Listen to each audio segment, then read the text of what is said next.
बहुत समय पहले की बात। एक गांव में एक ज्योतिष रहा करता था।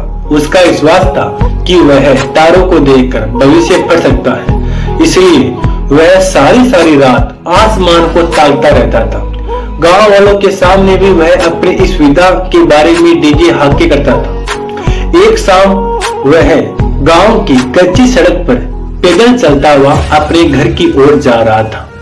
उसकी नजरें आसमान पर चमकते तारों पर जमी हुई थी।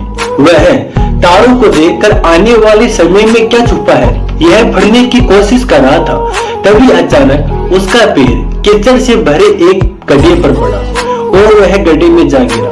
वह कीचड़ से लथपथ हो गया और किसी तरह गड्ढे से बाहर निकलने के लिए हाथ पैर मारने लगा, लेकिन एटी चोटी का जोर लगाने के बाद भी वह गड्ढे से बाहर नहीं निकल पाया। सारी कोशिश से बेकार जाती देख वह सहायता के लिए चिल्लाने लगा।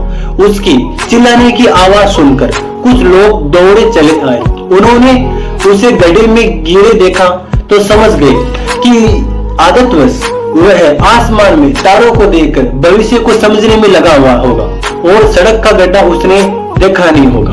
उन्होंने उसे बाहर निकाला और बोले, तुम आसमान में तारों को देखकर भविष्य पढ़ते रहते हो और तुम्हें ये नहीं पता कि तुम्हारे पैर और तले क्या है।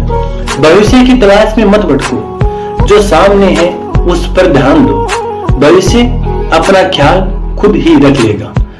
सीख हमारा आज ही कल अर्थात भविष्य का निर्माण करता है, इसलिए भविष्य की चिंता छोड़कर आज पर ध्यान केंद्रित करो, कर्म करो। आज मन लगाकर कर्म करोगे तो ये कर्म स्वतः भविष्य का निर्माण कर लेंगे।